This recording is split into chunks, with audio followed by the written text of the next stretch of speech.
नमस्कार, स्वागत है आपका और आप देख रहे हैं अपना YouTube चैनल रीमेक एडुपाथ। अगर CL, SL कोई भी HM स्वीकृत नहीं करते हैं तो आप भी उनके खिलाफ आवेदन दे सकते हैं। पत्र आया सामने। जी हाँ, इस वीडियो के माध्यम से हम इसी संदर्भ में सूचना और जो पत्र सामने आया है उसके माध्यम से पूरा इन्फॉर्मेशन आप तक पहुंचाएंगे। इस वीडियो के सेशन में हम इससे बात करेंगे और इससे संबंधित रूल की जानकारी आप तक पहुंचाएंगे। तो चलिए वीडियो को शुरू करते हैं और वीडियो को शुरू करने से पहले आपसे आग्रह करेंगे, पहली बार चैनल पे हैं तो चैनल को सब्सक्राइब कीजिए, कंटेंट पसंद आता है तो लाइक शेयर जरूर करें। चलिए देखते हैं। उस आदेश को देखने के पहले कुछ नियम आपको जानने जरूरी है। सबसे पहले ये जानना जरूरी है कि कैजुअल लीव यानी आकस्मिक अवकाश, SL स्पेशल लीव यानी विशेष अवकाश, ये विशेष अवकाश और आकस्मिक अवकाश आखिर स्वीकृत करने का प्राधिकृत प्राधिकारी है कौन। तो नियम जो निकले थे लीव रूल्स वो 1444 पत्रांक आपके सामने है और ये आपको 2/6/2025 को आपको सरकार के उप सचिव द्वारा ये पत्र निर्गत हुआ और लीव रूल के बारे में जानकारी दी गई। आइए जरा हम देखते हैं कि क्या है आकस्मिक अवकाश और SL के संबंध में रूल। आकस्मिक अवकाश की बात यहाँ कही गई है और जहां यहाँ ध्यान देंगे पहले में यानी दूसरे कॉलम में और तीसरे कॉलम में कहा गया है कि यह प्राधिकृत प्राधिकारी इसके कौन है और इसको कितने दिनों तक स्वीकृत कर सकते हैं।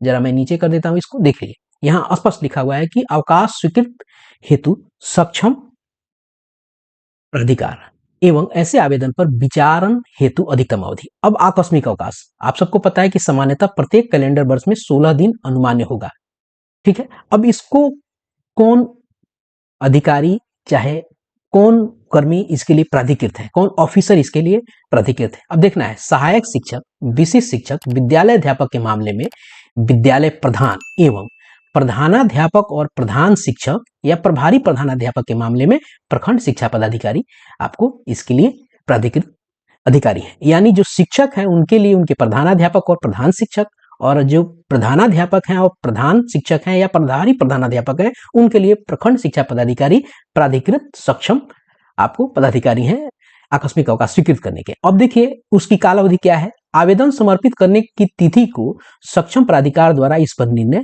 लिया जाएगा। क्या उस तिथि को ही निर्णय ले लिया जाएगा। ये तो हो गई बात आपको आकस्मिक अवकाश की। उसके बाद बात करते हैं विशेषावकाश की, यानी विशेष आकस्मिक अवकाश जिसको हम SL के नाम से जानते हैं। यहाँ कहा गया है कि सभी महिला शिक्षकों को यानी सभी महिलाओं के लिए प्रत्येक माह में लगातार 2 दिन आपको अनुमान्य है।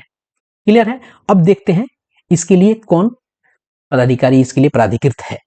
सहायक शिक्षक, विशिष्ट शिक्षक, विद्यालय अध्यापक के मामले में विद्यालय प्रधान एवं प्रधानाध्यापक आपको। अब देखिए, अब प्रधानाध्यापक, प्रधान शिक्षक, अब प्रभारी प्रधानाध्यापक के मामले में प्रखंड शिक्षा पदाधिकारी। यहां भी वैसी ही स्थिति है जैसे आकस्मिक अवकाश में स्वीकृत करने वाले पदाधिकारी थे, यानी शिक्षकों के लिए उसके हेडमास्टर, हेड टीचर्स और हेडमास्टर और हेड टीचर्स के लिए प्रखंड शिक्षा पदाधिकारी उनके प्राधिकृत आपको अधिकारी हैं इस SL को स्वीकृत करने के लिए। अब देखते हैं एक और नियम जो रूल से संबंधित है। ये नियम है 152। आपको यह नियम जानना जरूरी है कि क्या लीव आपका विशेषाधिकार है। कि आपको चूंकि मैं पत्र सामने बताऊंगा उसमें कार्यवाही नहीं है, आदेश है।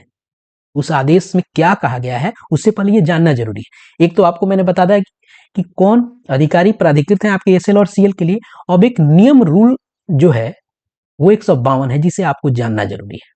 क्या CL और SL आपका अधिकार है? तो CL और SL आपका अधिकार नहीं है। ये एक सुविधा है जो शासन के द्वारा और विभाग के द्वारा दिया जा रहा है। आप उसका अधिकार पूर्ण दावा नहीं कर सकते हैं। ये मैं नहीं कर रहा हूं, ये बिहार सेवा संहिता का नियम 152 कर रहा है जो मैं आपके सामने लेके रखा हूं। आप अगर इस नियम को देखें तो आप भाग 1 में ध्यान देंगे तो नियम 152 है जिसमें अध्याय 6 के छुट्टी वाले आपको अंश में है। अब जरा चलिए जरा देखते हैं और 152 को हम समझते हैं कि क्या है। आप देख लीजिए कि भाग 1 में है नियम 151 से 154 बिहार सेवा संहिता, और 152 154 क्या कहता है। 152 क्या कहता है कि छुट्टी का, यहां ध्यान दीजिएगा, छुट्टी का अधिकार पूर्वक दावा नहीं किया जा सकता है।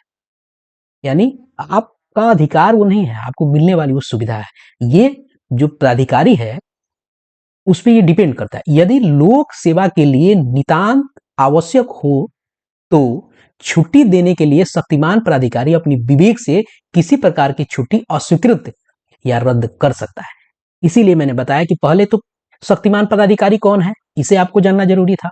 उसके बाद इसको स्वीकृत और अस्वीकृत वो कर सकता है कि नहीं, इसे आपको बताना जरूरी था, क्योंकि लोक सेवा के लिए अगर नितांत आवश्यक है तो वो आपकी छुट्टी को अस्वीकृत कर सकता है, क्योंकि आप उसका अधिकार पूर्ण दावा नहीं कर सकते हैं। वो आपका अधिकार नहीं है छुट्टी, वो आपको मिलने वाली एक सुविधा है।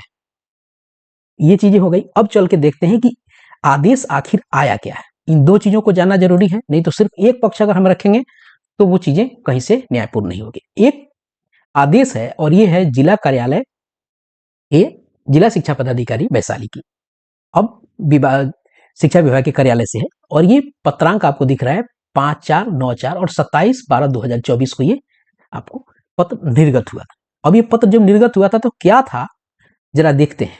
ये लिखा गया है सेवा में प्रधानाध्यापक और प्रभारी प्रधानाध्यापक, आपको उस जिले के लिखा गया है, एक विद्यालय का नाम है। और विषय क्या है कि पक्ष प्रतिवेदन समर्पित करने के संबंध में। तो क्या प्रतिवेदन के लिए क्या लिखा गया है, जरा इसको हम देखते हैं। चलिए हम देखते हैं क्या लिखा गया है, इसको पहले हम जानते हैं। यहां लिखा गया है कि उपर्युक्त विषय, चलिए हम जरा इसको आपको अंडरलाइन करके भी बता देते हैं कि उपर्युक्त विषय, यहाँ विषय क्या है, पक्ष प्रतिवेदन समर्पित करने के संबंध में। आपके विद्यालय में पदस्थापित विद्यालय अध्यापक, उनका नाम लिखा गया है, द्वारा आपके संबंध में अंकित किया गया है।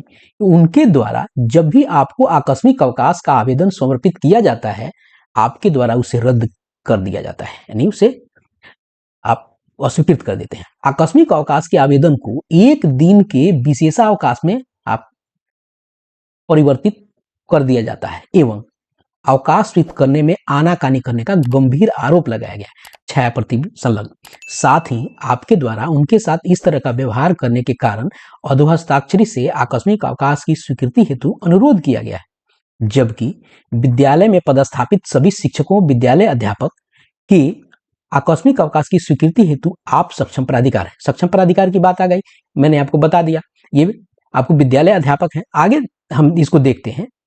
अतः उनका नाम लिखा गया शिक्षक का द्वारा समर्पित अभ्यावेदन इस पत्र के साथ संलग्न कर भेजते हुए निर्देश दिया जाता है कि अभ्यावेदन में आपके विरुद्ध लगाए गए आरोप के संबंध में अपना पक्ष प्रतिवेदन पत्र प्राप्ति के 2 दिनों के अंदर अचूक रूप से अधोहस्ताक्षरी कार्यालय को उपलब्ध कराना सुनिश्चित करेंगे। यहाँ कार्रवाई नहीं हुई है, उनसे कारण परीक्षा की गई है और कारण परीक्षा में अगर हेडमास्टर या हेड टीचर्स अगर दे देता है कि लोक सेवा के लिए उनका विद्यालय में रहना आवश्यक था, तो वो पक्ष मजबूत होता है, क्योंकि नियम 152 उसे मजबूती प्रदान करता है। तो आपको वो नियम भी जानना जरूरी है। आप अगर एसएल और सीएल स्वीकृत कोई नहीं करता है, अगर उसका पक्ष मजबूत है हेड टीचर या हेडमास्टर का, तो वो कहीं ना कहीं, तो आप अगर आगे आवेदन लेके जाते हैं तो खारिज हो सकता है। लेकिन अगर इंटेंशनली ऐसा किया जाता है तो ऐसा नियम है कि आप वहां जा सकते हैं। ये नियम कौन, ये पत्र है, आप इसके लिए वरीय पदाधिकारी के पास आप जा सकते हैं। ये पत्र यही सामने है और यही आदेश है जिसके तहत अगर अस्वीकृत होता है, रद्द कर दिया जाता है, तो आप आगे जा सकते हैं। तो इस वीडियो में इतना ही, मिलते हैं जल्दी ही नए कंटेंट और नए इन्फॉर्मेशन के साथ। अपना ख्याल रखें। जय हिंद।